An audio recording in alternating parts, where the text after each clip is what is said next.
পুনৰ শিক্ষক নিযুক্তিৰ সম্পৰ্কে ২৭ আগষ্ট তাৰিখে প্ৰকাশ পোৱা এটা অফিচিয়েল নটিফিকেশ্যন আপোনালোকৰ সৈতে আলোচনা কৰিম। সকলোৱে ভিডিঅ'টো লাইক কৰিব, বন্ধু বান্ধৱীৰ সৈতে শ্বেয়াৰ কৰি দিব আৰু যদিহে ছাবস্ক্ৰাইব কৰা নাই আমাৰ চেনেলটি ছাবস্ক্ৰাইব কৰি থ'ব, যাতে এনেকুৱা ধৰণৰ ভিডিঅ'ৰ নটিফিকেশ্যন আপোনালোকলৈ প্ৰথমতেই যায় আৰু আপোনালোকে চাব পাৰিব।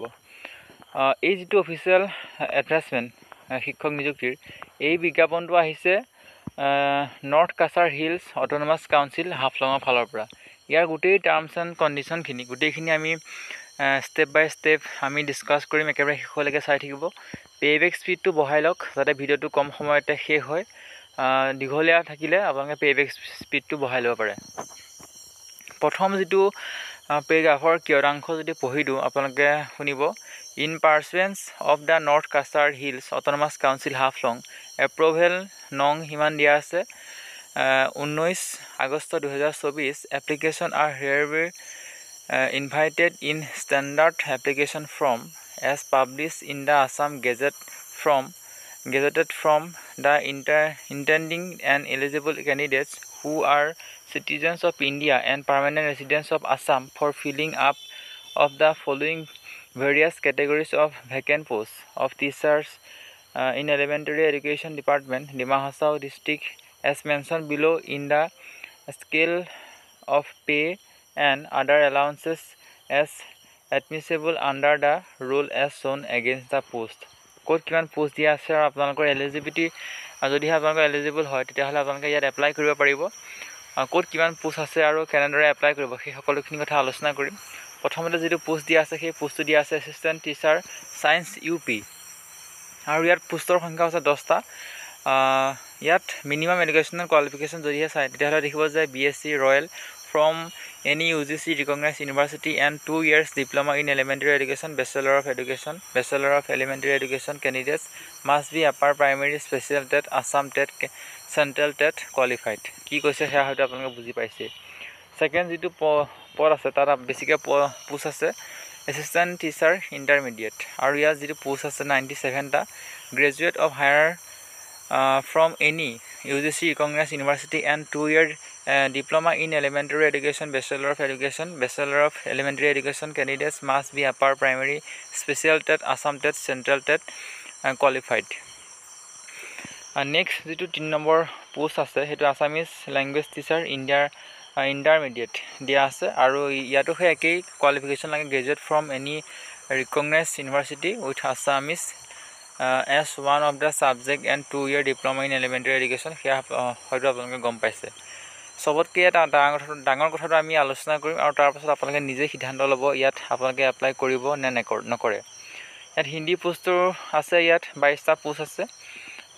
ইয়াতো সেই যিটো কোৱালিফিকেশ্যন সেইটো অকণমান ইম্পৰ্টেণ্ট হয়, সেইকাৰণে সকলোৱে শুনিব কথাটো কি লেখা আছে।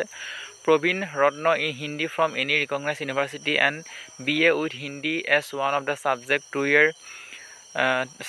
2 year diploma in elementary education, bachelor of elementary education candidate must be upper primary special TET, Assam TET, central TET qualified বুলি দিয়া আছে। অৰ্থাৎ কি বুজাইছে সেইটো মই বেলেগকৈ বুজাই নিদিওঁ, আপোনালোকে হয়তো গম পাইছে। আৰু চবতকৈ ডাঙৰ কথা ইয়াত যিটো কণ্ডিশ্যন অফ ৰিক্ৰুইটমেণ্ট, ইয়াত যিসমূহ দিয়া আছে সেইখিনি আটাইতকৈ গুৰুত্বপূৰ্ণ, সেইকাৰণে সকলোৱে শুনিব। প্ৰথম যিটো পইণ্ট আটাইতকৈ যিটো গুৰুত্বপূৰ্ণ পইণ্ট 1 আৰু 2 নম্বৰটো প্ৰথম দিয়া আছে the undersigned reserves the right to cancel or postpone the recruitment at any stage without assigning any reason. এইটো কি কৈছে বুজি পাইছে যে যিকোনো সময়তে যিটো কেঞ্চেল কৰি দিব পাৰে, আৰু এইটো লেখেই, এইটো পইণ্টটো দিয়েই সকলো বিজ্ঞাপনতে এইটো কথা স্পষ্টভাৱে উল্লেখ থাকেই প্ৰথমতেই।